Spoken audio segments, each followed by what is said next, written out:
اعوذ باللہ من الشیطان اللعین الرجیم بسم اللہ الرحمن الرحیم الحمد للہ رب العالمین بارئ الخلائق اجمعین والصلاة والسلام على جميع الأنبياء والمرسلين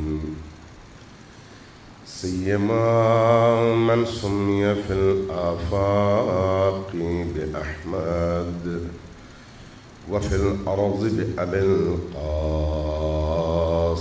محمد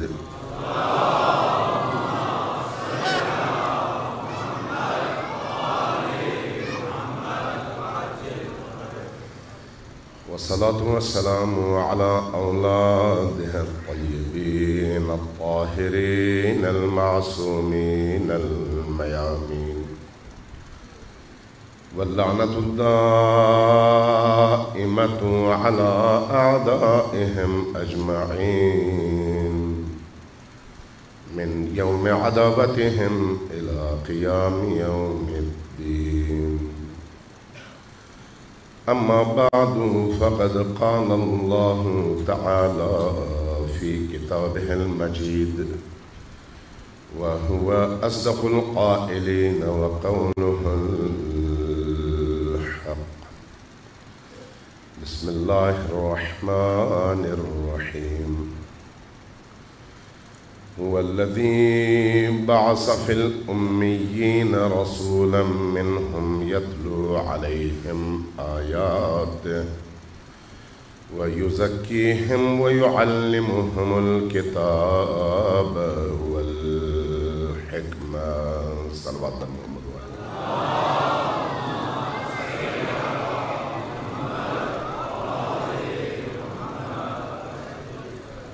آپ کی آواز آپ کی درود کی صدا اور آپ سب کا ساتھ دینا ضروری ہے، اس لیے ذرا اونچی آواز سے دل کھول کر صلوات بھیجیے محمد۔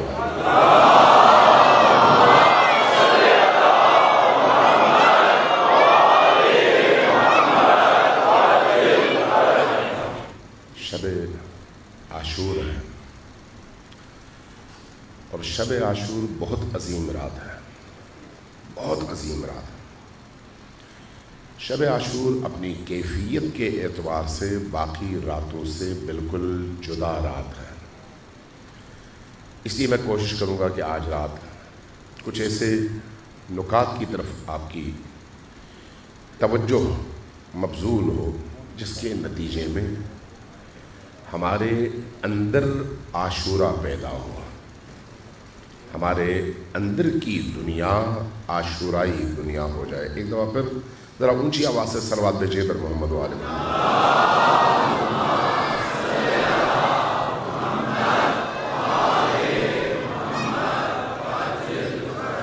یہاں پر آگے جگہ ہے، میرا خیال ہے پیچھے والوں کو زیادہ تکلیف ہو رہی ہے، تھوڑا سا آگے آپ آ جائیں سرکتے ہوئے تاکہ پیچھے والوں کو جگہ مل سکے اور کھل کر بیٹھ سکیں۔ صلوات بھیجیے پر محمد و آل محمد۔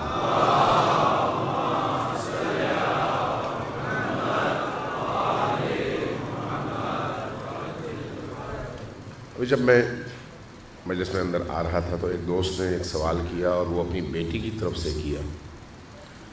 وہ یہ تھا کہ کیا خود قرآن کریم یعنی اللہ کی کتاب بھی ایسی ہے کہ اس پر تحقیق کی جائے کہ آیا یہ قرآن درست بھی ہے یا نہیں ہے. تو اس حوالے سے صرف جملہ یہ کہتے ہوئے گزر جاؤ کہ جب ہمیں یہ یقین ہے کہ اللہ ہے، جب ہمارا یہ ایمان ہے کہ اللہ تبارک و تعالیٰ نے نبی کریم کو اپنے آخری نبی کی حیثیت سے بھیجا ہے، اور جب ہمیں یہ یقین ہے کہ یہ کتاب اللہ کے رسول نے ہمیں دی ہے، تو اس کے بعد اب جو چیز تحقیق طلب ہے وہ یہ نہیں ہے کہ آیا قرآن صحیح بھی ہے اور اس کی ہر آیت صحیح ہے یا نہیں ہے. یہ نہیں ہے. کیوں؟ اس لیے کہ قرآن کریم کی ابتدا بائے بسم اللہ سے لے کر والناس یعنی انتہا، ناس کے سین تک، اس پوری کتاب میں نہ ایک لفظ اللہ کے کلام سے کم ہے اور نہ ایک لفظ اللہ کے کلام سے زیادہ ہے. یہ کلام اسی طرح سے ہے جس طرح سے اللہ تبارک و تعالیٰ نے نبی کریم پر یہ کلام اتارا ہے. اسی طرح سے اس کی ترتیب بھی بعض لوگ غلط فہمی کا شکار ہوتے ہیں اور کرتے ہیں کہ بعد کے ادوار میں نبی کریم کے بعد بعض اور اصحاب نے قرآن کریم کو ترتیب دیا.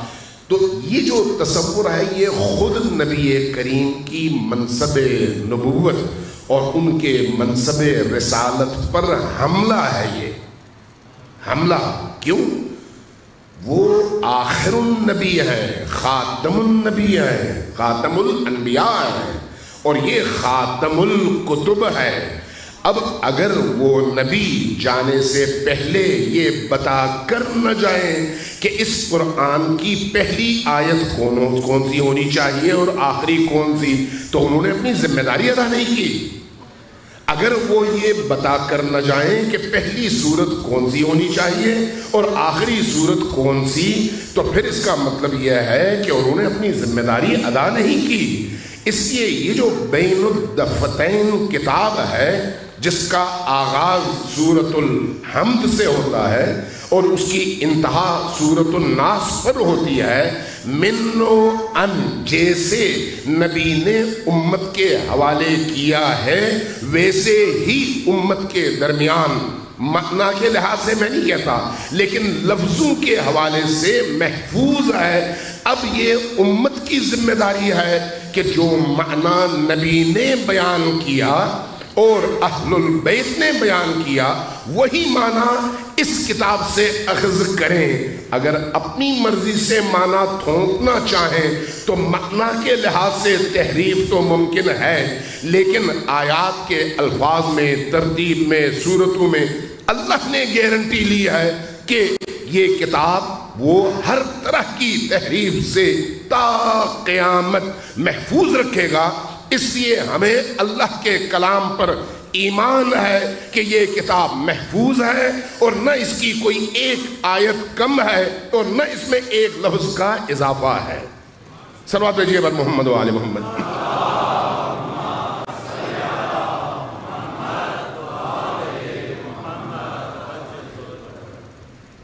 چونکہ موضوع بڑا گہرا موضوع ہے اور وسیع موضوع ہے، اس لیے اس پر میں اب مزید بات نہیں کرتا، آگے بڑھتے ہیں.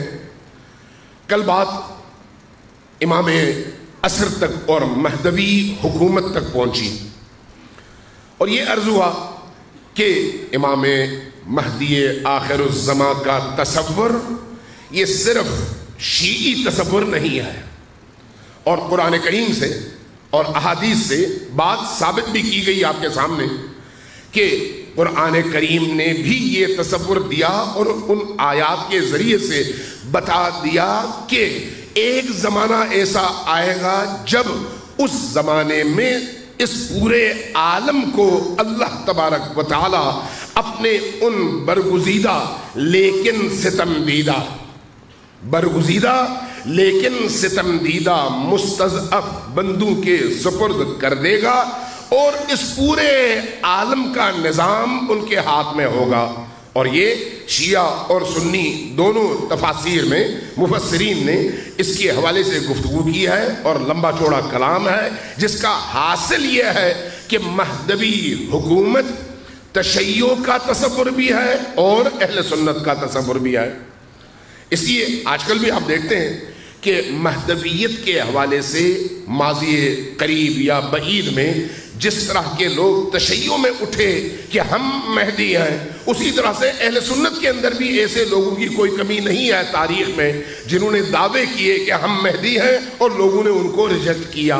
یہ جو تصور مہدویت ہے، یہ تسلسل سے اسلامی معاشرے کے رگ و پے میں رچا بسا ایسا عقیدہ ہے جس پر کوئی اختلاف نہیں ہے۔ اب جو اصل بات ہے وہ کیا ہے؟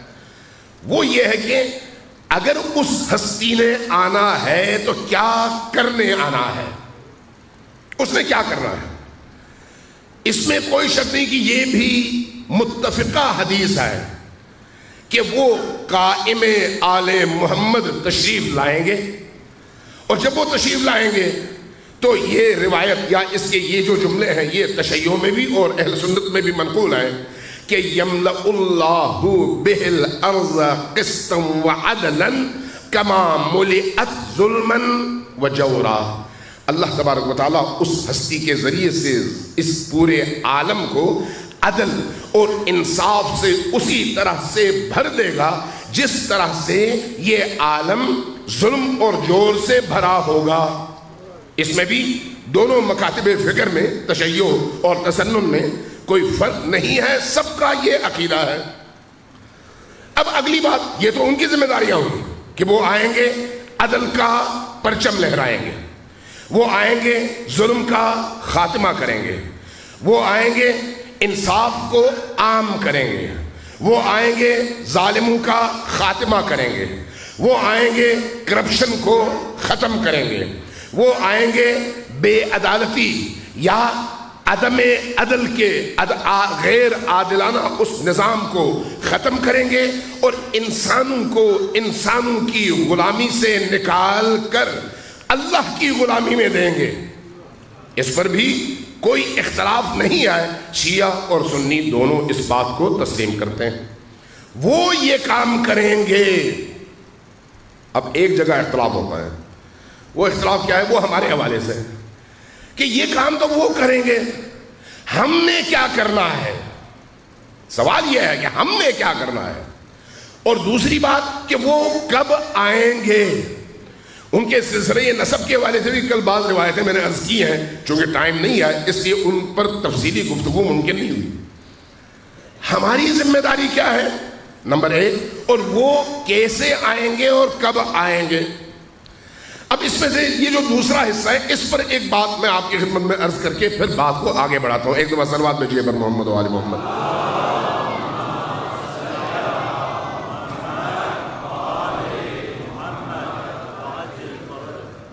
بعض اوقات بعض لوگ اس غفلت کا شکار ہوتے ہیں کہ مہدی آخر الزمان کے آنے کی خبر تو ہے، لیکن کب آئیں ہمیں کیا پتا، اس لیے جب آئیں گے تو دیکھیں گے، لہذا جب ان کا آنا ہوگا تو پتہ چل جائے گا، اس وقت تک مجھے اپنی روٹین کی زندگی گزارنی چاہیے۔ نتیجتاً یہ جو انتظار کا یہ تصور ہے، اس تصور کے نتیجے میں وہ جو انتظار ہے وہ ہماری زندگی پر کوئی ایسا مثبت اثر چھوڑتا نہیں ہے، کوئی اثر نہیں چھوڑتا۔ وہ آئیں گے تو دیکھیں گے، اس وقت تک جو ہے ہم تو آزاد ہیں، ہم اپنی جس طرح کی زندگی گزارنا چاہیں گزار لیں۔ اگر آپ عامت المسلمین میں دیکھیں تو یہ تصور حاوی بھی ہے اور غالب بھی ہے، جب وہ آئیں گے تو دیکھیں گے۔ لیکن اہل البیت نے جس تصور سے ہمیں آشنا کیا، اہل البیت نے یہ جو انتظار کا فلسفہ ہمیں بتایا، وہ نہیں ہے جو ہمارے معاشرے پر غالب ہے۔ وہ کیا ہے؟ وہ یہ ہے کہ ان کا آنا ضروری ہے، لیکن ان کے آنے سے پہلے ان انسانوں کو جو اس معاشرے میں رہتے ہیں ان کی آمد کے لیے خود کو تیار کرنا چاہیے۔ یہ جو خود کو تیار کرنا چاہیے والا حکم ہے یا بات ہے یا نظریہ ہے، اس کا اثر کیا ہے؟ جب مجھے یہ معلوم ہو کہ میرے گھر کسی مہمان نے آنا ہے تو میں مہمان کی آمد سے پہلے تیاری کروں گا۔ نیچرل بات ہے۔ اگر آپ یہاں پر آئے مجلس سننے کے لیے تو آپ کو معلوم تھا کہ امام بارگاہ تیار ہوگی، آپ کو معلوم تھا کہ لاؤڈ سپیکر تیار ہوگا، آپ کو معلوم تھا کہ ایک طالب علم ممبر پر چڑھے گا اور کچھ بیان کرے گا، اس حوالے سے آپ ذہنی طور پر تیار ہو کر آئے۔ آپ کے گھر اگر کوئی مہمان آئے تو وہاں پر بھی آپ اس مہمان کی آمد کے حوالے سے جو جو تقاضے ہیں وہ تقاضے آپ عملاً پورا کرتے ہیں، چاہے کوئی آپ سے کہے یا نہ کہے۔ یہ آپ کی عقل کہتی ہے، یہ آپ کا اجتماعی وجدان کہتا ہے، یہ آپ کا اجتماعی شعور کہتا ہے کہ اگر کسی مہمان نے آنا ہے تو میں نے اس کو بٹھانا بھی ہے، اگر بٹھانا ہے تو کوئی چائے پانی کا پوچھنا بھی ہے، اگر اس کو تھک کر آتا ہے تو اس کے آرام کا بندوبست بھی کرنا ہے، اگر اس نے رات گزارنی ہے تو اس کے لیے بستر کا اہتمام بھی کرنا ہے۔ نہ اس میں مجھے کسی سے پوچھنے کی ضرورت ہے، نہ کسی سے استفسار کی۔ میری عقل یہ کہتی ہے کہ جب مہمان آئے گا تو اس کی آمد کے لیے مجھے کچھ تیاری کرنی چاہیے۔ مکتب تشیع، مکتب اہل البیت میں یہ جو انتظار کا فلسفہ ہے، یہ فلسفہ بے جان فلسفہ نہیں ہے، جاندار فلسفہ ہے۔ کیا مطلب ہے اس کا؟ ایک ایسا انتظار جو میرے اندر بے چینی پیدا کرے، ایک ایسا انتظار جو میرے رگ و پے میں منتظر کی خصوصیات بھر دے، ایک ایسا انتظار جس میں میں شعوری طور پر سوچوں کہ اگر وہ آئے تو مجھے کیا کرنا ہے، اگر وہ آ جائیں تو مجھے میری ذمہ داریاں کیا ہیں جن کو میں نے ادا کرنا ہے۔ اب اگر امام نے آنا ہے ظلم کے خاتمے کے لیے، میں خود ظلم کا حصہ بنوں تو پھر یہ نہ صرف انتظار نہیں ہے بلکہ انتظار کا تمسخر ہے۔ اگر امام نے آنا ہے سچائی کے نفاذ کے لیے اور میں خود جھوٹ اور جھوٹ اور جھوٹ میں زندگی گزار رہا ہوں تو میرا یہ جو زندگی گزارنا ہے یہ ان کی آمد کے ان فلسفے سے متصادم ہے، اس لیے میں منتظر نہیں ہوں۔ اگر انہوں نے آنا ہے ایک عادلانہ معاشرے کے قیام کے لیے، دینی اقدار اور ویلیوز کو زندہ کرنے کے لیے، دینی اقدار کا مطلب کیا ہے؟ حلال و حرام، حلال و حرام کو زندہ کرنے کے لیے اگر انہوں نے آنا ہے تو ان کی آمد سے پہلے ان کے لیے گراؤنڈ بنانا کس کے ذمہ ہے؟ میرے، کہ میں ایسا گراؤنڈ بنا لوں کہ وہ آئیں تو ان کو کانٹوں پر قدم نہ رکھنا پڑے، ان کو گراؤنڈ تیار ملے جتنی میں تیاری کر سکتا ہوں۔ اس کے نتیجے میں میرا یہ انتظار ایک زندہ انتظار کہلائے گا، زندہ انتظار۔ اس کے دو پہلو ہیں، ایک ہے عملی اور ایک ہے فکری اور نظری۔ آپ اگر ائمہ اطہار علیہ السلام کی دعاؤں کو دیکھ لیں، ان ایام میں بھی خصوصاً میں آپ سے یہ گزارش کروں گا کہ جب تک محرم ہے، امام زمان کے حوالے سے جو زیارتیں ہیں مفاتیح الجنان میں موجود ہیں، ان زیارتوں میں سے کسی ایک زیارت کو ضرور پڑھ لیں، ہر روز ضرور پڑھیں۔ اسی طرح سے وہ جو دعائے ندبہ ہے ہر جمعے کے دن پڑھنے والا، اس دعا کو ضرور پڑھ لیں۔ جب آپ امام زمان علیہ السلام سے متعلق ان زیارتوں اور دعاؤں کو پڑھتے ہیں تو آپ کو احساس ہوتا ہے کہ ائمہ اپنے پیروکاروں کو اس موضوع کے حوالے سے کہاں پر دیکھنا چاہتے ہیں۔ اب ذرا غور کیجیے، ہمارے ہاں یہ جو ایام ہیں ہفتے کے 7 ایام ہیں، ان 7 ایام کو مختلف ائمہ اور معصومین کے درمیان تقسیم کیا جاتا ہے۔ ایک دن کسی معصوم سے، اگلا دن کسی اور معصوم سے، اگلا دن کسی اور معصوم سے منسوب ہے۔ اسی حساب سے اس دن کی دعائیں بھی ہیں اور اسی حساب سے اس دن کی زیارتیں بھی ہیں، اور ہمیں پابند کیا گیا ہے کہ اپنی عملی زندگی میں ان دعاؤں اور زیارتوں کے ذریعے سے ہر روز اپنے آپ کو یہ باور کراؤ کہ تم منتظر ہو، تمہارا رابطہ اپنے رب سے ہے، تمہارا رابطہ اپنے ولی سے ہے، تمہارا رابطہ اپنے وقت کے امام سے ہے۔ ہم جس امام کے منتظر ہیں وہ ایسے امام نہیں ہیں جو پردے غیب میں تو چلے گئے اور مجھ سے ناواقف ہیں، نہیں، ایسا نہیں ہے، ایسا نہیں ہے۔ اگر آج تھوڑی سی دیر ہو جائے تو آپ پریشان تو نہیں ہوں گے؟ یعنی اگر تھوڑا سا گفتگو اگر لمبی ہو جائے، چونکہ میں دیکھ رہا ہوں اگلی مجلس میں میں سنبھال لوں گا انشاءاللہ تعالیٰ، یہاں پر اگر چونکہ میں محسوس کر رہا ہوں کہ اس موضوع کا حق ادا کرنے کے لیے بعض پہلوؤں کو بیان کرنا بڑا ضروری ہے۔ ایک دفعہ سلوات بھیجیں محمد و آل محمد۔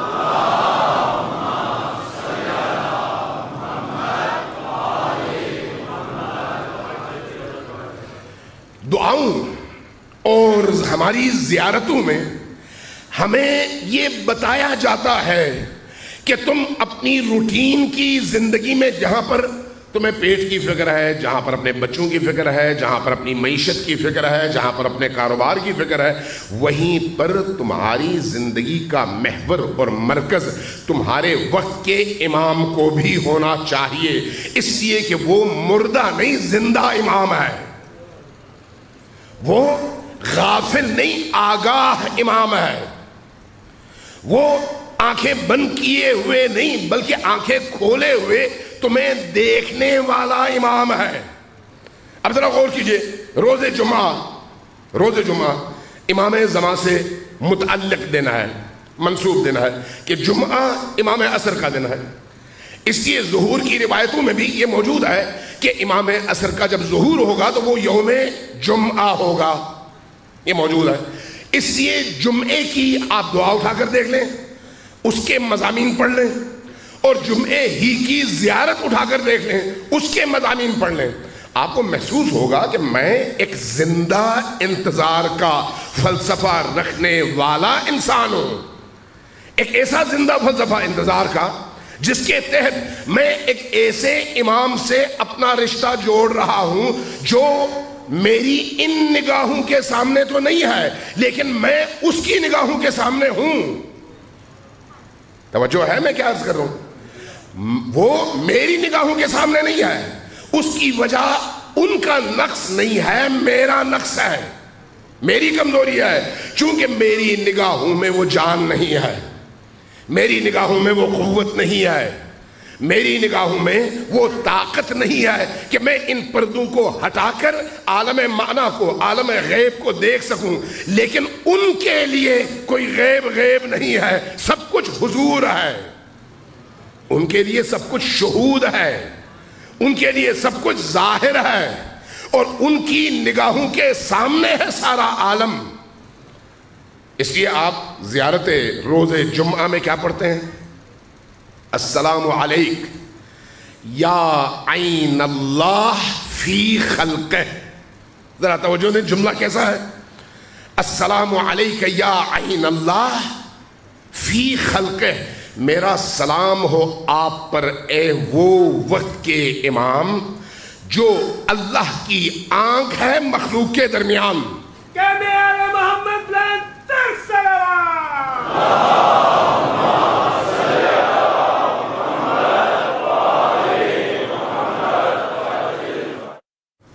مخلوق کے درمیان اللہ کی آنکھ۔ بعض اوقات بعض مفاہیم بڑے خطرناک ہوتے ہیں، ان مفاہیم میں اس لیے بعض اوقات اگر غلط فہمی پیدا ہو جائے تو انسان پھر شرک کی حدوں کو چھوتا ہے، اس لیے احتیاط کی ضرورت ہے۔ لیکن اس مسئلے میں اللہ تبارک و تعالی نے اپنے اس حجت خدا کو، اپنے اس دلیل کو، اپنے اس خلیفہ کو، اپنے اس امام کو، اپنے اس جانشین کو جو مرتبہ اللہ نے عطا کیا ہے، جو مقام اللہ نے عطا کیا ہے، وہ کیا ہے؟ وہ یہ ہے کہ جیسے خدا اپنے عالم میں موجود تمام ذرات، تمام مخلوقات اور تمام تر موجودات کو جن کی خلقت اللہ کے ہاتھ میں ہے دیکھتا ہے، یہی صلاحیت اللہ نے اپنی اس حجت کو عطا کی ہے، وہ بھی اللہ کی آنکھ سے اور اللہ کی دی ہوئی طاقت سے تمام مخلوقات سے واقف بھی ہے اور ہر آن ان پر ناظر بھی ہے، ہر آن کو دیکھتا بھی ہے۔ السلام علیکہ یا عین اللہ فی خلقہ، اے اللہ کی وہ آنکھ جو مخلوقات کو دیکھ رہی ہے، وہ ہماری نگاہوں سے پوشیدہ ہے لیکن ہم ان کی نگاہوں سے پوشیدہ نہیں ہیں۔ اور کیا یہ کمال، یہ صفت، یہ درجہ صرف انہی سے مربوط ہے اور انہی سے مخصوص ہے؟ نہیں۔ جب آپ امام رضا علیہ السلام کی زیارت پہ جاتے ہیں،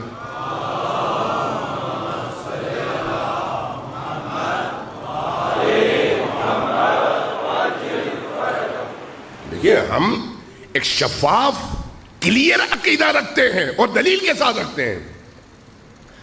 جب آپ امام رضا علیہ السلام کی بارگاہ میں جاتے ہیں اور جا کر سلام کرتے ہیں، اذن دخول لیتے ہیں، اور اذن دخول لے کر یعنی اندر داخل ہونے کی اجازت لے کر جب آپ اندر جاتے ہیں تو اس تمام مرحلے میں جو کلمات آپ ادا کرتے ہیں، یہ کلمات کسی فقیہ نے نہیں سکھائے، یہ ائمہ نے سکھائے ہیں کہ جب ان بارگاہوں میں جاؤ تو یوں ان ہستیوں کو پکارو۔ امام رضا کی بارگاہ میں جب آپ حاضر ہوتے ہیں تو کیا کہتے ہیں؟ اشہدو، میں گواہی دیتا ہوں، انکا، کہ آپ، تسمع کلامی، میرا کلام سن رہے ہیں، وَتَرَى مقامی، میں جہاں پر ہوں مجھے دیکھ رہے ہیں، وَتَرُدُّ سلامی، جب میں کہتا ہوں السلام علیک یا علی ابن موسیٰ الرضا تو آپ جواب دے رہے ہیں۔ کیا مطلب ہے اس کا؟ وہ دیکھ بھی رہے ہیں دنیا سے جانے کے بعد بھی، وہ سن بھی رہے ہیں دنیا سے جانے کے بعد بھی، وہ جواب بھی دے رہے ہیں دنیا سے جانے کے بعد بھی۔ ہم جس سلسلہ امامت کو مانتے ہیں وہ سلسلہ امامت اللہ کی ان حجتوں سے پر ہے جس کے نتیجے میں وہ اس مقام پر ہیں کہ اس دنیا میں ہیں تب بھی، اس دنیا میں ہے تب بھی، اس عالم پر ان کا سیطرہ بھی ہے، ان کی ولایت بھی ہے، ان کا تصرف بھی ہے، اور ہر ماننے والے پر بھی اور نہ ماننے والے پر بھی ان کی نگاہ بھی ہے۔ محمد آل محمد کی عظمت پہ بلند تر صلوات۔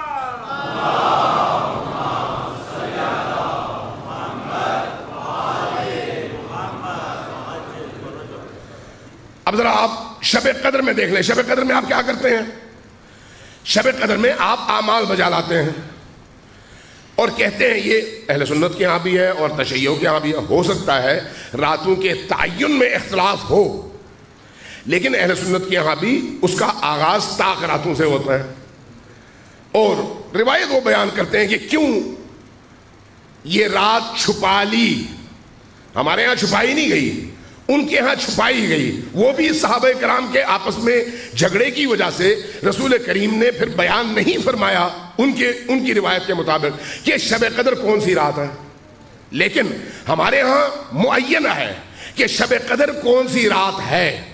البتہ آغاز 19 کی رات سے ہوتا ہے، 21، اور اس کے بعد جس رات کو سب سے زیادہ اہمیت حاصل ہے شب قدر کی حیثیت سے، وہ کون سی شب ہے؟ وہ 23 کی شب ہے۔ اب یہ جو شب قدر ہے اس میں آپ کیا پڑھتے ہیں؟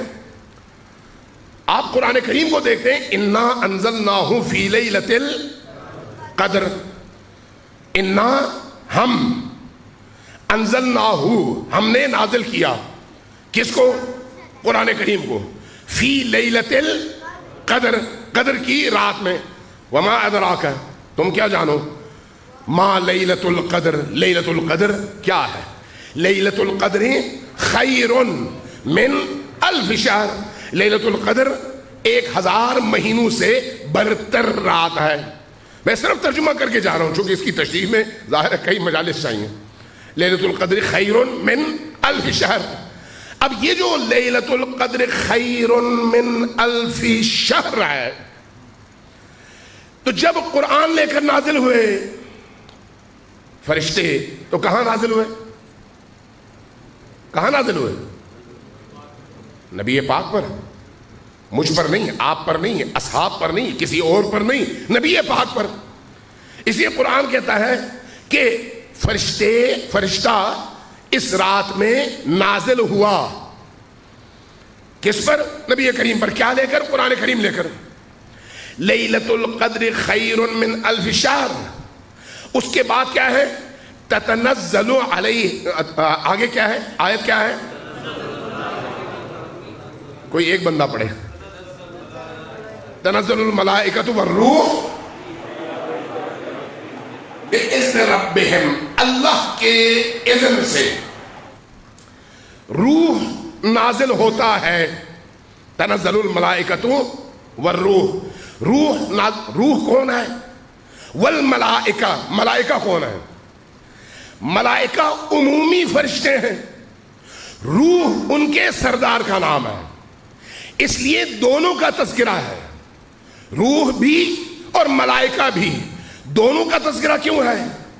اس لیے کہ اللہ تبارک و تعالیٰ آپ کو یہ جو سانسیں دیتا ہے نا، اس کے لیے بھی فرشتے مامور ہیں، آپ کو روزی دیتا ہے اس کے لیے بھی فرشتے مامور ہیں، آپ کی آنکھوں کو بینائی دیتا ہے اس کے لیے بھی فرشتے مامور ہیں، آپ کی توفیقات میں اضافہ کرتا ہے اس کے لیے بھی فرشتے مامور ہیں۔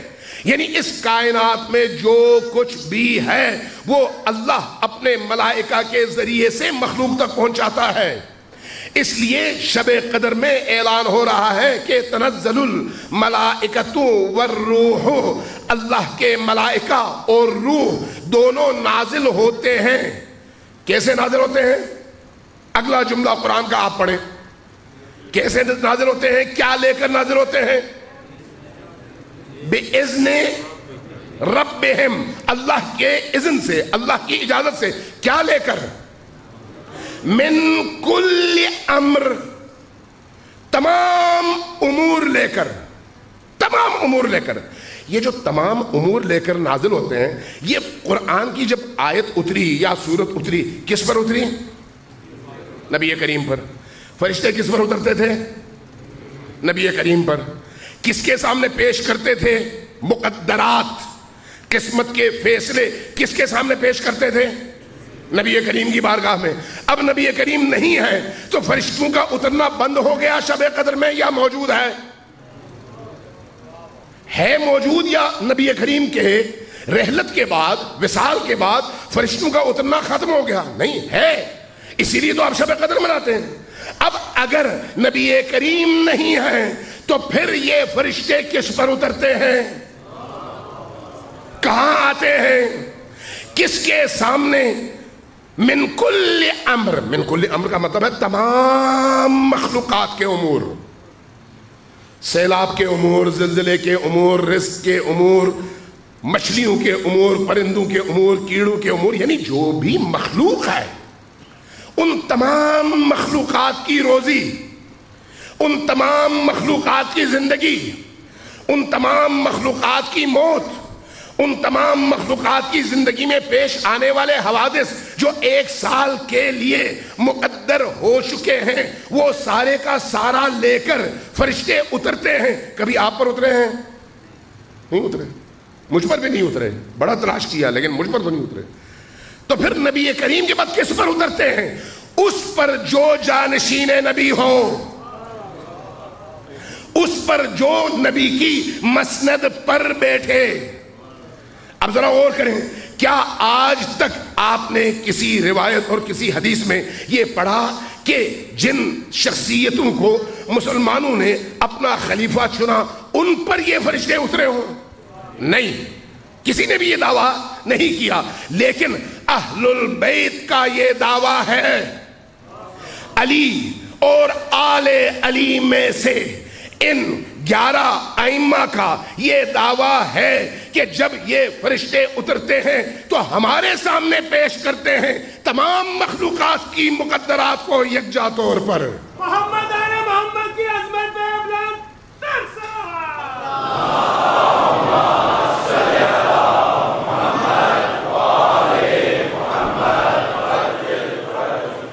یہ جو شب قدر ہے، شب قدر میں بھی اگر فرشتے اترتے ہیں تو کس پر اترتے ہیں؟ اپنے وقت کے امام پر جو اللہ کی حجت ہے، جس کے بارے میں روایات کہتی ہیں لو لل حجت لساخت الارض باہلها، اگر حجت خدا زمین پر قائم نہ ہو تو زمین ایک لمحے کے لیے ٹھہر نہ سکے، تباہ ہو جائے۔ اگر یہ عالم باقی ہے تو حجت خدا کی برکت سے ہے، اگر عالم کو روزی ملتی ہے تو حجت خدا کی برکت سے ملتی ہے۔ وَبِيُمْنِهِ رُزِقَ الْوَرَىٰ، اس کی برکت سے تمام عالم کے انسان، فرشتے، باقی تمام موجودات سب کو اللہ روزی پہنچاتا ہے۔ کس کی برکت سے؟ اس حجت خدا کی برکت سے۔ تو ہم محمد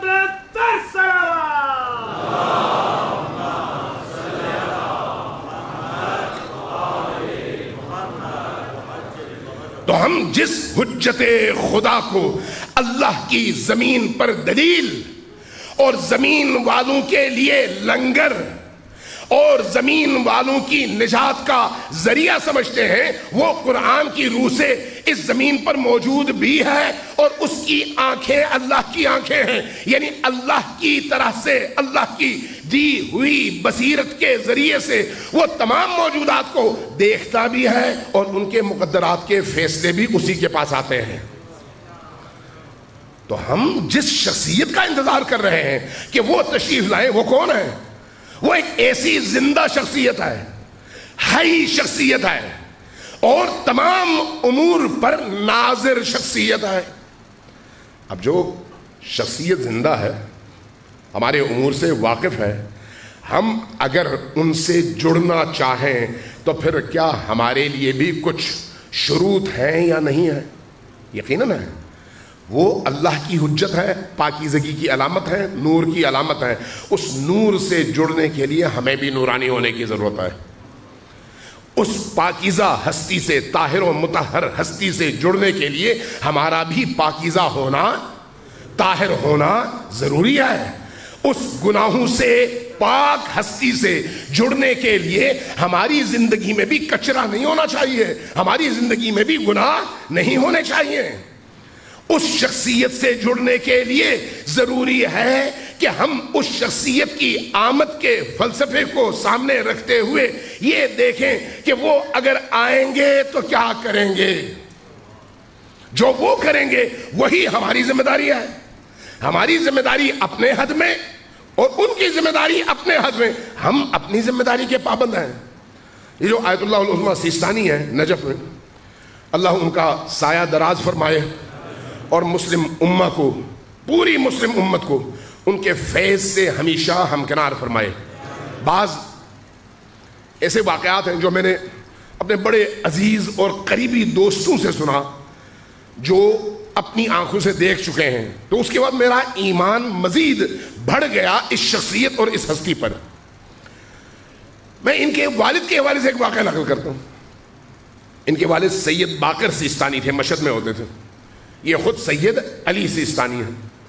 ہمارے ہاں امام عصر سے ملنے کے لیے بعض اعمال ہیں کہ 40 راتوں میں اگر آپ نے یہ اعمال انجام دیے تو آپ کی ملاقات امام عصر سے ہو جائے گی، بشرطے کہ آپ کے اندر کیپیسٹی ہو۔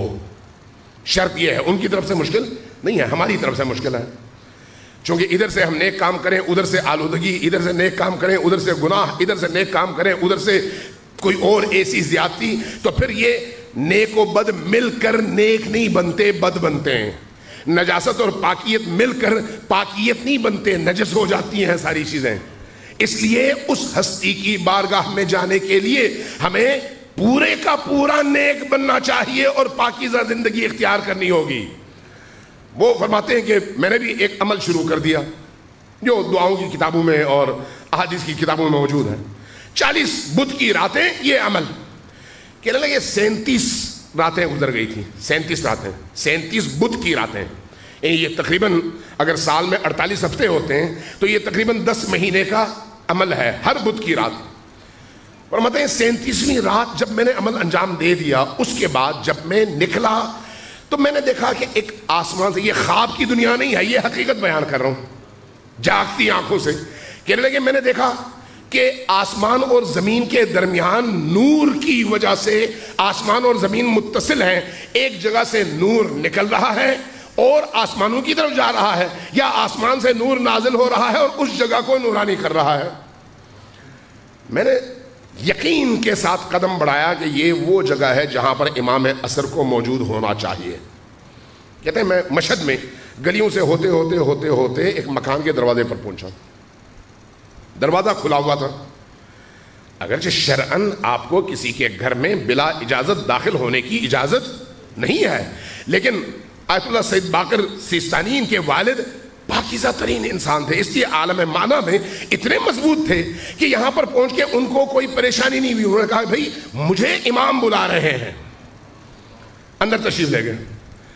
کہتے ہیں کہ جب میں اندر داخل ہوا تو میں نے سامنے دیکھا ایک جنازہ پڑا ہوا ہے اور اس جنازے کے ساتھ امام عصر سلام اللہ علیہ تشریف فرما ہے۔ میں نے سلام کیا،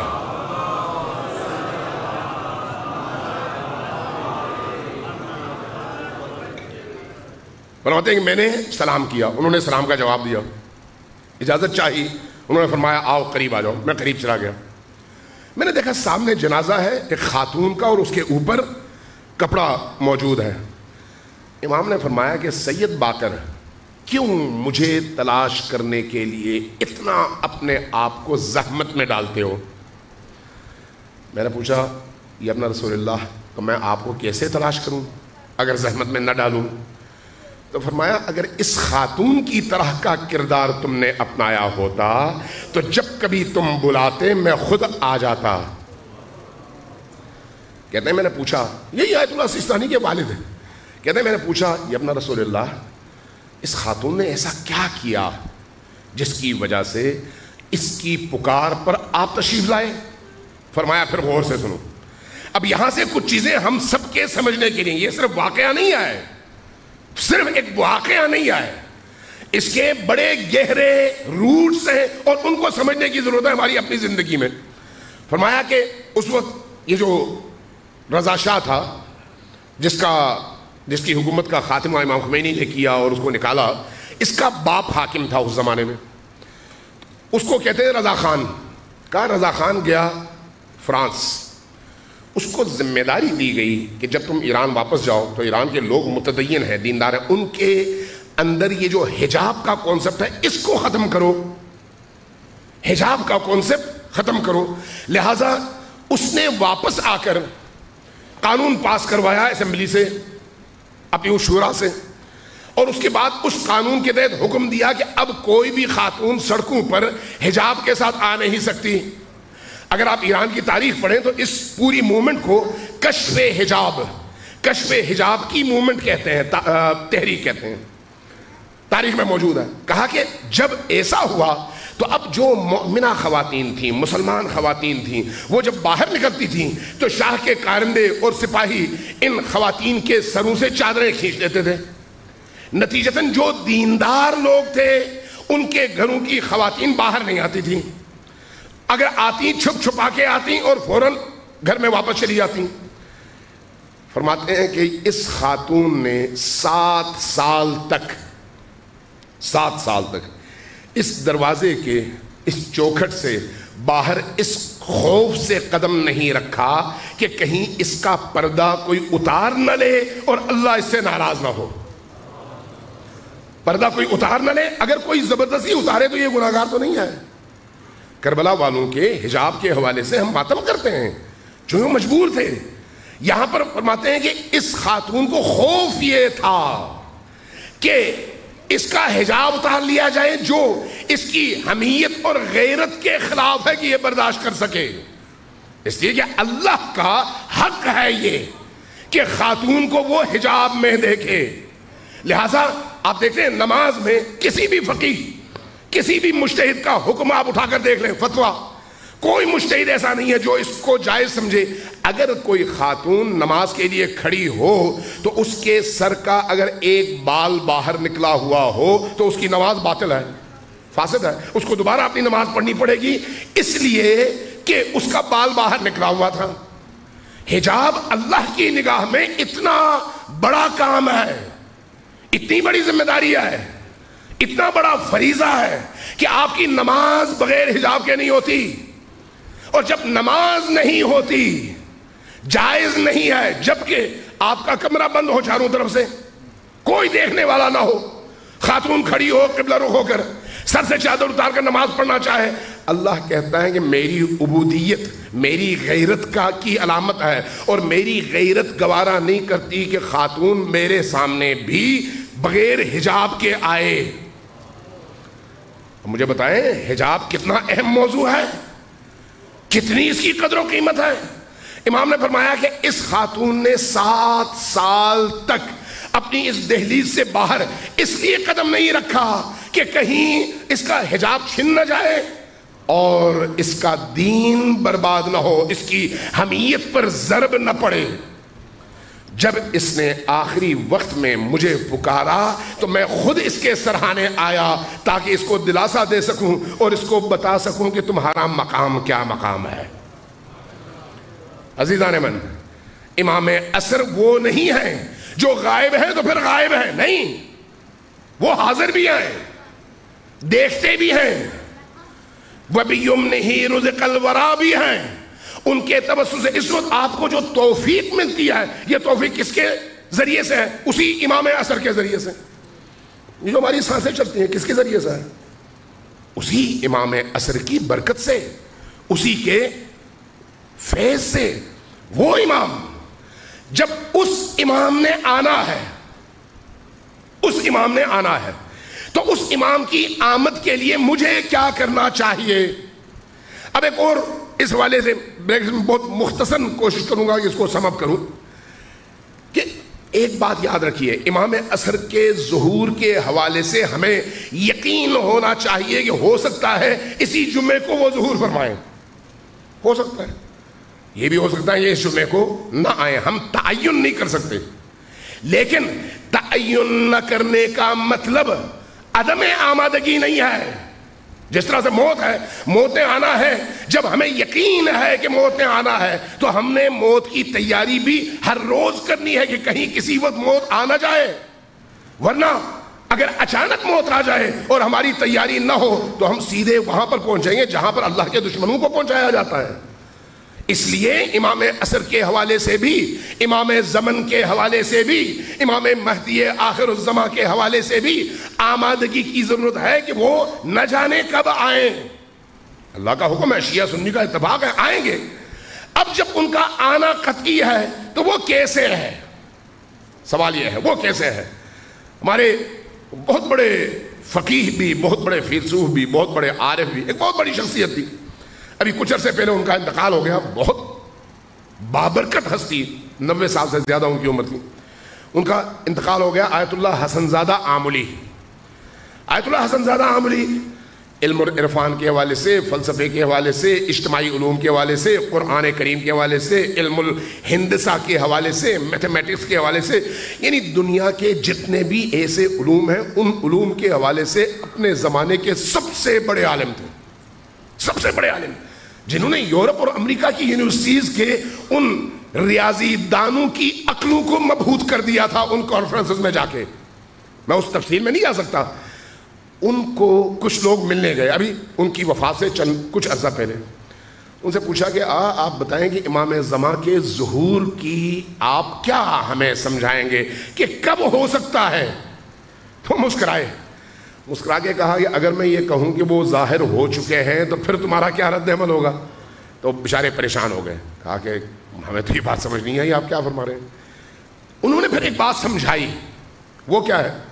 فرمایا کہ دیکھو اللہ کے جو کام ہے نا، اللہ کے وہ ہے تدریجی۔ تدریجی کا کیا مطلب ہے؟ اگر اللہ دن کو چڑھاتا ہے اور رات کا خاتمہ کرتا ہے تو بٹن دبا کر نہیں کرتا، رفتہ رفتہ کرتا ہے، دن آہستہ آہستہ چڑھتا ہے اور رات آہستہ آہستہ چھٹتی ہے، ختم ہوتی ہے۔ کیوں؟ بندوں کی سہولت کی خاطر۔ اگر اچانک سورج چڑھ جائے اور اچانک رات آ جائے تو انسان کی آنکھیں خراب ہو جائیں گی، انسان اس کے لیے اپنے آپ کو تیار نہیں کر پائے گا۔ اس لیے تدریجی طور پر روشنی ختم ہوتی ہے، تدریجی طور پر اندھیرا ختم ہوتا ہے۔ اسی طرح سے موسم ہے، اسی طرح سے زندگی اور موت ہے، اسی طرح سے زندگی کے باقی تمام امور ہیں، تمام امور میں تدریج ہے، ظہور میں بھی تدریج ہے اور غیبت میں بھی تدریج ہے۔ غیبت میں تدریج کیسے ہے؟ 9 امام گزر گئے، 10ویں امام گزر گئے، 11ویں امام گزر گئے، لیکن 9ویں امام تک اس سے پہلے کے جتنے بھی ائمہ گزرے وہ معاشرے کے اندر تھے اور کسی نہ کسی صورت میں ان کا لوگوں کے ساتھ رابطہ تھا، ان کا میسج لوگوں تک پہنچتا تھا، لیکن 9ویں امام سے لے کر 11ویں امام تک یہ جو دورانیہ گزرا، ان میں ائمہ زیادہ تر اپنی زندگی کا حصہ قید و بند میں اور تنہائیوں میں گزارنے لگے۔ اللہ تبارک و تعالیٰ نے چونکہ غیبت کو لانا تھا اور غیبت میں اپنے وقت کے امام کو بھیجنا تھا، تو اس لیے تدریجی طور پر اپنے وقت کے امام سے لوگوں کو دور رہنے کا عادی بنایا، آہستہ آہستہ آہستہ آہستہ، تاکہ لوگ بغیر اپنے وقت کے امام کو نگاہوں کے سامنے دیکھے بھی امام کی اطاعت کے ساتھ جینا سیکھ سکیں۔ یہاں تک کہ امام حسن عسکری کا دور آیا۔ امام حسن عسکری کے دور میں آپ کی جب شہادت ہوئی تو امام زمان کی عمر 5 سال ہے، لیکن اسی 5 سال کی عمر میں آپ پردے غیب میں گئے، لیکن یہ یکمشت پردہ نہیں ہے، یہ عبوری ہے، اور اس عبوری پردے میں بھی 70 سال گزرے، اور ان 70 سالوں میں 4 نائبین آئے، اور ان 4 نائبین میں سے ہر ایک نے اگلے نائب کی نشاندہی کی کہ امام نے مجھ سے فرمایا ہے کہ میرے بعد فلان شخص اللہ کے اس ولی کا نائب ہے اور تم پر حجت ہے۔ لہذا چوتھے نائب کی جب بات آئی تو چوتھے نائب نے اعلان کیا کہ امام نے فرمایا ہے کہ اب نائبین خاصہ کا دور ختم ہوا، اب نائبین عامہ کا دور شروع ہونے والا ہے، اس لیے اب یہ شرائط دیکھو، اس کے بعد جو بھی ان شرائط پر پورا اترے اس کے ساتھ رہو اور اس کے حکم کی تعمیل کرتے رہو۔ لہذا نیابت عامہ کا دور بھی شروع ہوا اور غیبت کبریٰ کا دور بھی شروع ہوا۔ اب ذرا اس پورے عرصے میں دیکھ لیں آپ، 255 ہجری یا 250 ہجری اس دور سے لے کر یہ 1400 ہجری تک یہ جو سارا عرصہ گزرا، یہ کیسا عرصہ ہے جس میں مکتب اور اہل البیت کی آئیڈیالوجی ہر روز انڈر پریشر رہی، ہر روز دبایا جاتا رہا، ہر ظلم روا رکھا گیا، لیکن جیسے جیسے وقت گزرتا چلا گیا لوگوں کے اندر شعور بڑھتا چلا گیا۔ وہ گروہ جو سقیفہ کے اس دوران میں بیت فاطمہ میں جمع ہوا اور ان کی تعداد انگلیوں میں گنے جانے کے قابل تھی، آج پوری دنیا میں اتنے پھیل چکے ہیں کہ جہاں پر بھی جاؤ آپ کو نظر آتا ہے کہ یہ علی کا شیعہ ہے۔ تدریجی طور پر تدریجی محمد آل محمد کی عظمت پہ بلند تر صلوات۔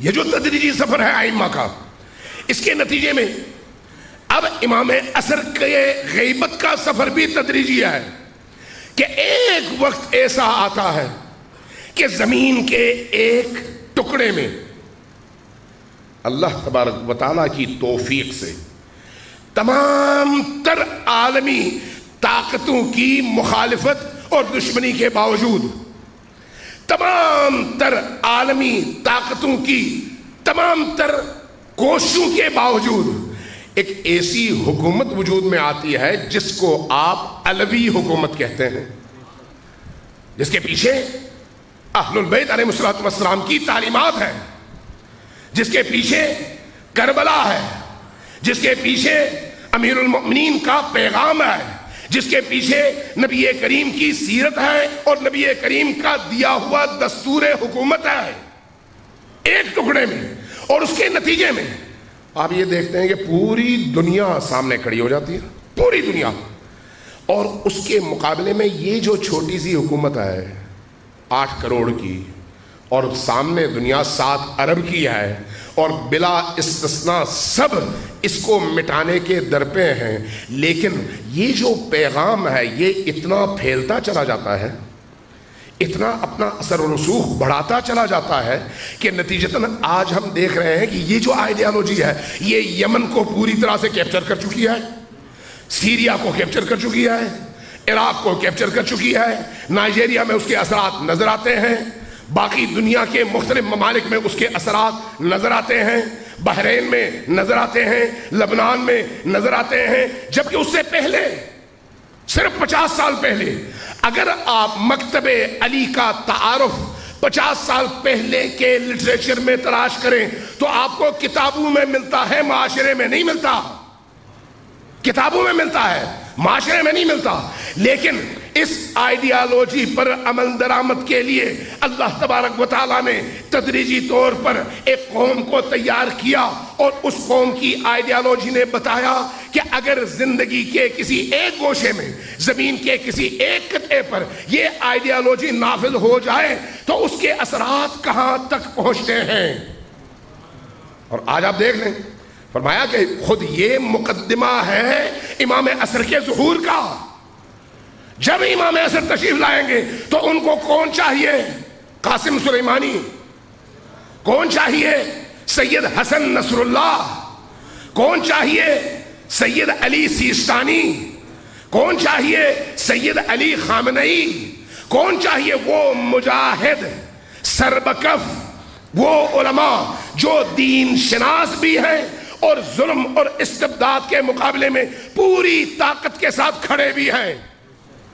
اب آپ پوری دنیا میں دیکھ لیں، پوری دنیا میں جتنی کوششیں اسلام کے چہرے کو مسخ کرنے کے لیے عالمی استکباری قوتوں نے کی ہیں، اس کے مقابلے میں یہ جو نہتے لوگ تھے، کمزور لوگ تھے، پابندیوں میں جکڑے ہوئے لوگ تھے، انہوں نے جس انداز میں مقابلہ کیا اس کی مثال پوری تاریخ میں نہیں ملتی، اس لیے کہ انہوں نے اپنے عمل سے زندہ کیا کہ کربلائی قوم کیسی ہوتی ہے۔ جس نے کربلا سے جینا سیکھا ہو وہ کیسے جیتا ہے۔ ان دنوں ایک صاحب نے ایک ترانہ پڑھا، سلام فرماندے۔ سلام فرماندہ کیا ہے؟ ننھے ننھے بچوں کی طرف سے اپنے امام عصر سے بیعت کا اعلان۔ کون سے بچے؟ 6 سال، 7 سال، 8 سال، 9 سال، 10 سال۔ اگر آپ اس ترانے کے کلمات دیکھیں، اس ترانے کے اشعار دیکھیں اور اس کو سنیں تو یقین جانیں، اگر کسی کو فارسی سمجھ آتی ہو، اگر کسی کو عربی سمجھ آتی ہو تو اس کی روح تک تڑپ اٹھتی ہے اور وہ ولولے کے ساتھ کھڑا ہوتا ہے کہ کسی طرح سے اپنے وقت کے امام کی بارگاہ میں حاضر ہو سکے۔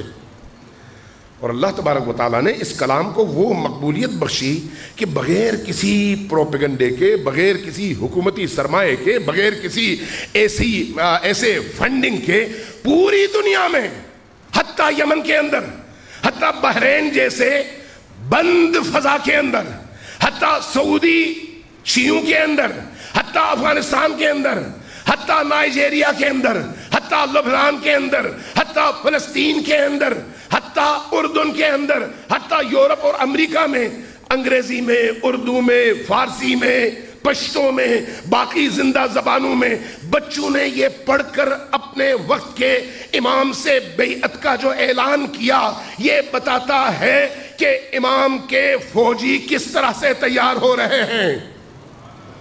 امام کے فوجی یہ ہیں جن کے اندر ہوا و ہوس نہیں ہے، جن کے اندر دنیا کی آلائشات نہیں ہے، پاکیزہ قلب ہے، اور جیسے ہی پیغام آتا ہے فوراً لبیک کہتے ہیں، اور کہتے ہیں میری عمر نہ دیکھیں، میرا قد نہ دیکھیں، میری جسامت نہ دیکھیں، میری روح دیکھیں کتنی پاکیزہ ہے اور کتنی سربلند ہے۔ یہ کیا ہے؟ یہ علامت ہے کہ ہم آہستہ آہستہ اسی سمت میں بڑھ رہے ہیں، اسی سمت میں، ظہور کی طرف۔ اب جب ظہور کی طرف ہم بڑھ رہے ہیں تو میری کیا ذمہ داری بنتی ہے؟ یہ جو آج شب عاشور ہے، یہ شب عاشور کیا اپنے وقت کے امام سے تجدید بیعت کی شب ہونی چاہیے یا نہیں؟ آپ سے پوچھ رہا ہوں، یہ آیا 61 ہجری کے ان حسینیوں کی یاد ہے یا آج کے وقت کے امام کے ہاتھوں بیعت کے اعلان کی رات ہے؟ سوچنے والی بات نہیں ہے. اس کا مطلب اس 61 ہجری سے کٹنا نہیں ہے. 61 ہجری ہماری اساس ہے, کربلا ہماری اساس ہے, اور کربلا کی وہی تعلیم ہمارے شعور میں آنے کا ذریعہ ہے. تو یہ رات کیسی رات ہے؟ آپ کربلا میں جب ان شہداء کو دیکھتے ہیں, ان زندہ لوگوں کو جنہوں نے کل شہید ہونا ہے, تو آپ کو ان کی امنگیں, ان کے جذبات, ان کی عظمتیں ایسی نظر آتی ہیں کہ آپ کو کسی اور انسانی معاشرے میں پوری تاریخ میں اتنی عظمت کہیں نظر نہیں آتی, کہیں نظر نہیں آتی. تو یہ جو عزاداری سید الشہداء ہے, یہ جو آج کی یہ راتیں ہیں, یہ راتیں ہمیں منظم قوم بنانے کے لیے ہیں, ہمیں باشعور بنانے کے لیے ہیں, ہمیں خدمت گزار بنانے کے لیے ہیں, ہمارے اندر کے بتوں کو توڑنے کے لیے ہیں. یہ جو ہمارے اندر بت ہیں, اگر آج کے دن یا ان ایام میں ہمیں کہا جاتا ہے کہ آپ لوگوں کو نیاز کھلائیں, اپنے نوکر کے ذریعے سے کھلائیں یا اپنے ہاتھ سے؟ اپنے ہاتھ سے. ان کے برتن نوکروں سے دلوائیں یا اپنے ہاتھ سے؟ اپنے ہاتھ سے. کیوں؟ اس لیے کہ خادم حسین کا اور اسی طرح سے زائر حسین کا, عزادار حسین کا, خادم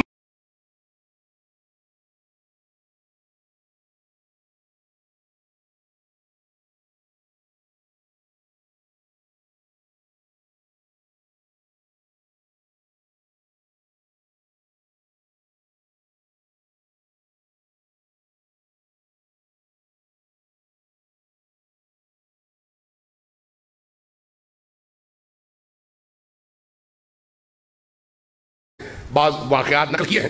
تو اب چونکہ ٹائم نہیں ہے, میں اس سے زیادہ ادا نہیں کر سکتا, بیان نہیں کر سکتا, لیکن یہ یاد رکھیں کہ جب ہم ائمہ کی تاریخ پڑھتے ہیں نا, تو ائمہ کی پوری زندگی یہ بتاتی ہے کہ محرم اور عاشور کے ان ایام میں خاص اہتمام کرتے عزاداری سید الشہداء کے لیے, اور اس اہتمام کے نتیجے میں خود دروازے پر ان چپلوں کے ساتھ بیٹھ جاتے جو عزادار اتارتے ہیں.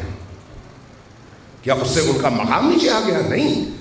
وہ یہ بتا رہے ہیں کہ دیکھو عزادار کتنا اہم ہے ہماری نگاہ میں. عزادار جب اپنی ساری خوشیاں قربان کر کے حسین کی خوشی کے لیے مجلس میں آتا ہے, تو اس کے قدم کی خاک بھی متبرک ہو جاتی ہے. اس کے قدموں کی خاک بھی. یہ بڑا اہم موضوع ہے, یہ کوئی معمولی موضوع نہیں ہے. میں لگے ہاتھوں ایک واقعہ بھی سنا دوں. آیت اللہ العظمیٰ بروجردی, قم میں آپ چلے جائیں, حضرت معصومہ سلام اللہ علیہا کے سرحانے کی طرف ان کی قبر بھی ہے اور ان کی مسجد بھی ہے. اپنے زمانے کے یگانہ اور سب سے بلند مرجع تقلید, جن کی موجودگی میں کوئی اور مرجع ایسا نہیں تھا جو فتویٰ دینے کی جرت کرے. ان کا یہ واقعہ ہے. ان کی آنکھوں میں درد شروع ہوا, آنکھوں میں درد شروع ہوا, اور ڈاکٹروں سے علاج کروایا, ٹھیک نہیں ہوئے. یہ واقعہ استاد شہید مطہری نے بھی لکھا ہے. آیت اللہ مصطفیٰ موسوی تھے, انہوں نے اپنے انٹرویو میں بیان کیا, چونکہ یہ سب ان کے شاگرد تھے. کہتے ہیں کہ ہم نے دیکھا زندگی کے آخری ایام میں ایک دن جب ڈاکٹروں سے مایوس ہوئے اور آنکھوں سے مسلسل آنسو بہ رہے تھے اور ٹھیک نہیں ہو رہی تھیں آنکھیں اور دیکھ نہیں پاتے تھے, تو انہوں نے کہا کہ ذرا ٹھہرو, اب ڈاکٹروں کو چھوڑ دو, میں اصل ڈاکٹر کے پاس جاتا ہوں. ایام محرم قریب تھے, رک گئے. 9 محرم کو وہ آئے حرم حضرت معصومہ میں. 9 محرم کو ہر جگہ سے یہ جو عزاداری کے دستے ہیں یہ آتے ہیں, حرم میں سینہ زنی کرتے ہیں, ماتم کرتے ہیں اور گزر جاتے ہیں, لیکن ایک الگ کیفیت کے ساتھ. وہ کیا ہے؟ سر پہ مٹی, بدن میں مٹی, گارا بنا کے سروں پر رکھنا, جس سے پتہ چلے کہ یہ حقیقی معنوں میں عزادار ہے, مغموم ہے.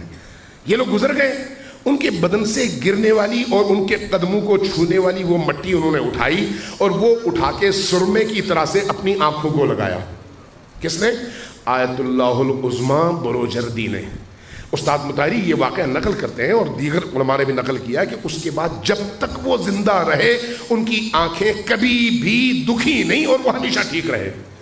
جب عزادار پاکیزہ ہو, اس کا یہ مقام ہے تو پھر ہمیں عزادار بھی بننا ہے اور عزادار کا خادم بھی بننا ہے، عزادار کا خادم بھی، اور اسی طرح سے منظم بھی ہونا ہے۔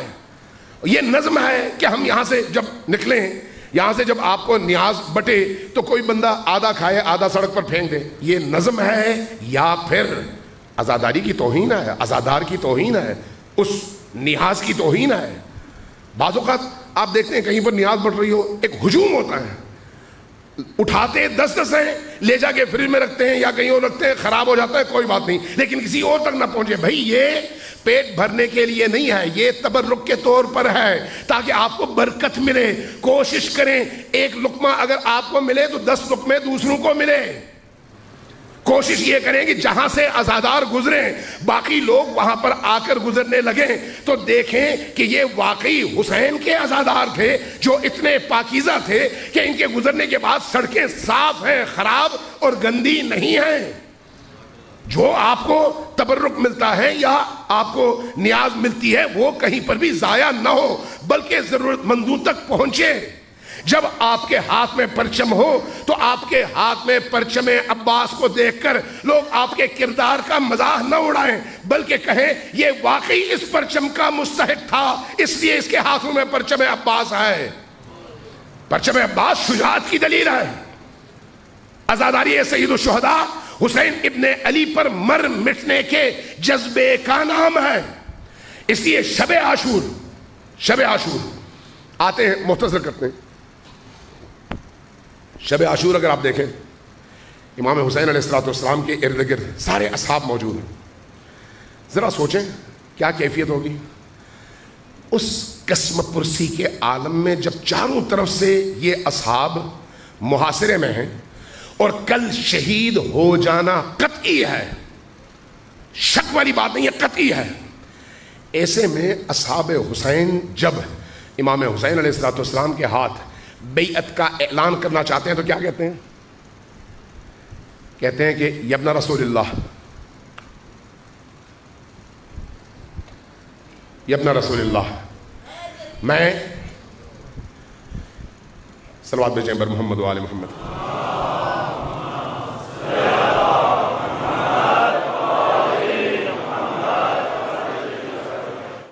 کیا کہتے ہیں؟ یا ابن رسول اللہ، آپ ہمارے امام ہیں، آپ ہم پر اللہ کی حجت ہیں، اللہ نے ایک جان دی ہے، ایک جان۔ ذرا غور کریں ان شہداء کی عظمتوں پر، ذرا غور کریں۔ فرماتے ہیں کہ اللہ نے ایک جان دی ہے، اگر یہ ایک جان ہمیں جو ملی ہے کل ہم اپنا سر کٹا دیں، سر ہمارے کٹ جائیں، ہمارے جسموں کو یہ جلا کر راکھ کر دیں اور وہ راکھ فضا میں بکھر جائے اور پھر اس راکھ کو جمع کیا جائے، ہمیں زندہ کیا جائے، ہم دوبارہ سر کٹائیں، دوبارہ راکھ میں تبدیل ہو جائیں اور جل جائیں، اس کے بعد دوبارہ ہمیں زندہ کیا جائے، یہاں تک کہ اگر 1000 بار ایسا ہو تو اے فاطمہ کے لال ہم آپ کو اکیلا نہیں چھوڑیں گے، اکیلا نہیں چھوڑیں گے۔ یہ کیا ہے؟ یہ عشق کی وہ انتہا اور معرفت کی وہ معراج۔ عزاداری سید الشہداء آج کے دور میں امام زماں کے سپاہیوں کو اس مقام پر دیکھنے کا نام ہے کہ ہم ان راتوں میں، رات عزاداری یہ جو شب عاشور ہے، ابھی آپ ذرا دیکھیے ابھی افغانستان میں کتنا بڑا واقعہ ہوا، کون کٹا؟ حسین کا عاشق، حسین پر غم منانے والا، حسین پر آنسو بہانے والا مارا گیا۔ 40 سے زیادہ لوگ جن میں چھوٹے چھوٹے بچے بھی ہیں اور بوڑھے بھی ہیں۔ اگر آپ ادھر چلے جائیں نائجیریا میں آج حملہ ہوا اور وہاں پر متعدد جوان، پہلے ایک دفعہ 1000 سے زیادہ مارا تھا انہوں نے، آج پھر مارا، لیکن وہ کون سا حوصلہ ہے جو اس کالے بدن کے اندر ہے لیکن روح اتنی سفید ہے کہ اپنی آنکھوں کے سامنے ہزاروں لوگوں کو کٹتے دیکھ کر بھی میدان چھوڑنے پر وہ کالا مسلمان راضی نہیں ہے۔ یہ کیسا حوصلہ ہے؟ یہ وہی کربلائی حوصلہ ہے، وہی کربلائی حوصلہ۔ اگر آپ آج غزہ میں دیکھیں جس طرح سے بمباری ہوئی، کل ایک بچی کی ویڈیو نشر ہوئی 5 سال کی بچی ہوگی، اس کی لاش لے کر جب اس کا باپ باقی لوگوں کے ساتھ آیا تو اس کی لٹکتی ہوئی لاش بچی کی تمام عالم کے چہرے پر تماشا رسید کر رہی تھی۔ آج جو ہے مختلف سوشل میڈیا کے اپلیکیشن نے اور اداروں نے اس ویڈیو کے فروغ پر اور آگے نشر کرنے پر پابندی لگا دی، اب غائب ہے، اگرچہ ہمارے پاس ہے، لوگوں کے پاس ہے، لیکن بہرحال اب آپ آگے سینڈ نہیں کر سکتے۔ کیوں؟ اس لیے کہ ظلم کو چھپاؤ۔ یہ جو اس طرح کا ظلم ہے، اس ظلم کے خلاف کس نے بولنا ہے؟ کس کو اس ظلم کے خلاف اٹھنا چاہیے؟ کس کو اس ظلم کے خلاف لب کھولنے چاہیے؟ اس کو جو حسین کو اپنا امام مانتا ہے۔ یہ حسین کی خصوصیت ہے، یہ حسین کا کمال ہے کہ حسین ابن علی نے ہر مظلوم کو بولنے کے لیے زبان دی اور اظہار کے لیے حوصلہ اور ہمت۔ لہذا آپ پڑھتے بھی ہیں اور سنتے بھی ہیں کہ امیر المؤمنین علی ابن ابی طالب کوفہ میں جب آپ کو خبر ملی کہ شام سے نکلنے والی ایک خاتون جو کہ مسیحی ہے، اس کے پاؤں سے کچھ اوباشو نے، شامی اوباشو نے پازیب اتار لیے ہیں، خلخال جس کو کہتے ہیں، امیر المؤمنین اتنا تڑپے، روئے، ممبر پر آئے، تمام مسلمانوں کو جمع کیا اور فرمایا کہ اگر اس ظلم کو سن کر لوگ مر جائیں تو ان کو مرنے کا حق حاصل ہے، تو علی تو وہ ہیں، علی کا مولائی کیوں ایسا نہیں ہے؟ یہ راتیں علی کے مولائی کو اس مقام پر لے جانے کی راتیں ہیں۔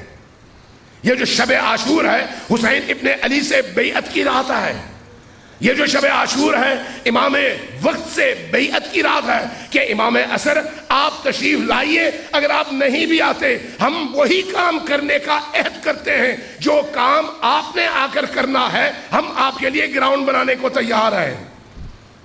تو آج کی رات اس حوالے سے عہد کی رات ہے، بیعت کی رات ہے، بیداری کی رات ہے، صرف رونے کی نہیں بلکہ رونے کے نتیجے میں اپنے اندر کے گناہوں کو پاک کر کے اپنی روحوں کو حسین ابن علی سے متصل کرنے کی رات ہے۔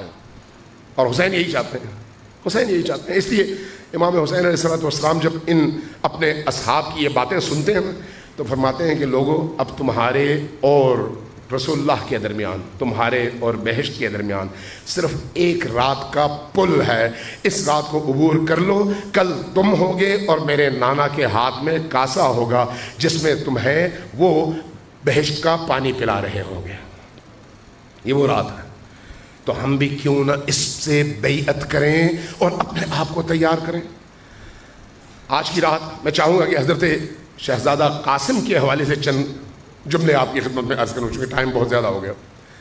کون قاسم؟ امام حسن مجتبیٰ کی نشانی قاسم۔